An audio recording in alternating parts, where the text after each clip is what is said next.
ભગવાન બિરસા મુંડા ક્રિકેટ ગ્રાઉન્ડનું ભવ્ય લોકાર્પણ લોકસભા દંડક અને વલસાડ ડાંગના સાંસદ ધવલભાઈ પટેલ તથા કપરાડા વિધાનસભાના ધારાસભ્ય અને પૂર્વ મંત્રી શ્રી જીતુભાઈ ચૌધરીના હસ્તે કરવામાં આવ્યું। ચેતરભાઈ વસાવાએ ઓટા 4 રસ્તા ખાતે ભારત રત્ન ડોક્ટર બાબા સાહેબ આંબેડકરની પ્રતિમાને પુષ્પહાર અર્પણ કર્યું। ત્યારબાદ કાફલો શિવાજી ચોક પહોંચ્યો, જ્યાં છત્રપતિ શિવાજી મહારાજની પ્રતિમાને ફુલહાર અર્પણ કર્યું। ત્યારબાદ ભગવાન બિરસા મુંડાજીની પ્રતિમાને ફુલહાર અર્પણ કરી સયાજીરાવ ગાયકવાડની પ્રતિમાને ફુલહાર અર્પણ કર્યા। ત્યારબાદ Songadh sugar factory ground Gunsada Bardipada પહોંચી હતી। તાપી જિલ્લાના બારડીપાડા ખાતે આજે આમ આદમી પાર્ટી દ્વારા કિસાન મહાપંચાયત ભવ્ય અને ઉત્સાહભેર યોજાઈ હતી। કાર્યક્રમમાં ઉમટેલા ખેડૂતોના વિશાળ જનસમૂહે સ્પષ્ટ સંકેત આપ્યો કે રાજ્યના ખેડૂતોમાં સરકારની નીતિઓ બાબતે અસંતોષ વધી રહ્યો છે અને તેઓ હવે પરિવર્તનની માંગ સાથે એકજૂટ થઈ રહ્યા છે। આ કાર્યક્રમમાં ધારાસભ્ય ચેતરભાઈ વસાવા ખેડૂતો માટે પાક વીમા યોજના વધુ પારદર્શક અને પ્રભાવશાળી બને તે માટે આપ દ્વારા મુખ્ય મુદ્દા ઉઠાવવામાં આવ્યા। સિંચાઈ, વીજળી અને ટેકેદારીના મુદ્દાઓ ઉપર વર્તમાન સરકારની નિષ્ફળતાઓ અંગેના મુદ્દા ઉઠાવવામાં આવ્યા। તાપી જિલ્લામાં કૃષિ આધારિત અર્થતંત્રને મજબૂત બનાવવા નવી નીતિઓ લાવવાની વાત કરવામાં આવી। વિસ્તારના ખેડૂતો દ્વારા સરકારની નીતિઓ સામે ઉગ્ર મિજાજ દર્શાવવામાં આવ્યો। ખેડૂતોનું વલણ એવું જણાવતું હતું કે તેઓ હવે પરંપરાગત રાજનીતિને બદલે નવા વિકલ્પ તરીકે આમ આદમી પાર્ટી તરફ આશાથી જોઈ રહ્યા છે। મોટી સંખ્યામાં યુવા ખેડૂતોની હાજરી નોંધપાત્ર રહી। ગ્રામ્ય વિસ્તારોમાંથી પણ ટ્રેક્ટર, બાઇક અને અન્ય વાહન કાફલાઓ સાથે ખેડૂતો ઉત્સાહપૂર્વક મહાપંચાયત સ્થળે પહોંચ્યા। આજે સોનગઢના ગુણસદા મેદાન ખાતે આમ આદમી પાર્ટીની કિસાન મહાપંચાયત મળી। આ કિસાન મહાપંચાયતમાં આમ આદમી પાર્ટીના ગુજરાત પ્રદેશના મહામંત્રી શ્રી મનોજભાઈ સોરઠિયા, યુવા પ્રદેશ અધ્યક્ષ શ્રી બ્રિજરાજભાઈ સોલંકી, સાથે આ ઝોનના પ્રભારી એવા રામભાઈ દડુક, સુરત મહાનગરપાલિકાના વિપક્ષના નેતા પાયલબેન સાકરિયા અને જિલ્લા પ્રમુખ સહિત તમામ પદાધિકારી ઉપસ્થિત હતા અને હજારોની સંખ્યામાં ખેડૂત, પશુપાલકો, મજૂરો અને અનેક યુવાનો પણ આમાં જોડાયા હતા।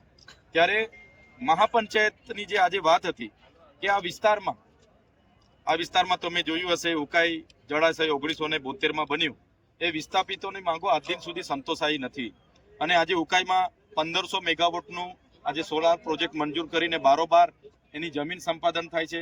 વચ્ચે ખેડૂતોએ એનો વિરોધ કર્યો તો ખેડૂતો પર કેસ કરી દેવામાં આવ્યો છે। અહીંયા જ્યારે થર્મલ પાવર બનતું હતું, અહીંયા જ્યારે અણુ મથક બનતું હતું, અહીંયા જ્યારે જેકે પેપર મિલ બનતી હતી, ત્યારે બધા જ લોકોને આશ્વાસન આપવામાં આવ્યું હતું કે તમને રોજગારી આપીશું।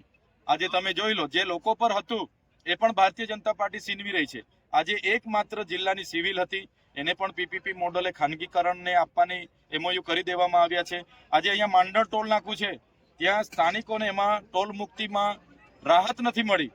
ત્યારે અમારી બધા જ લોકોની આજે ચિંતન અને મનન એવું થયું છે કે જે પણ ખેડૂતો છે, ખેડૂતોની પર જે કડદા પ્રથા લાગે છે, ખેડૂતોને જે ટેકાના ભાવ નથી મળતા, ખેડૂતો જ્યારે આજે નુકસાનીની વાત કરે છે ત્યારે નુકસાનીના સર્વે થઈ ગયા પણ ફોર્મ ભરવાની નામે એમની હેરાનગતિ થાય છે।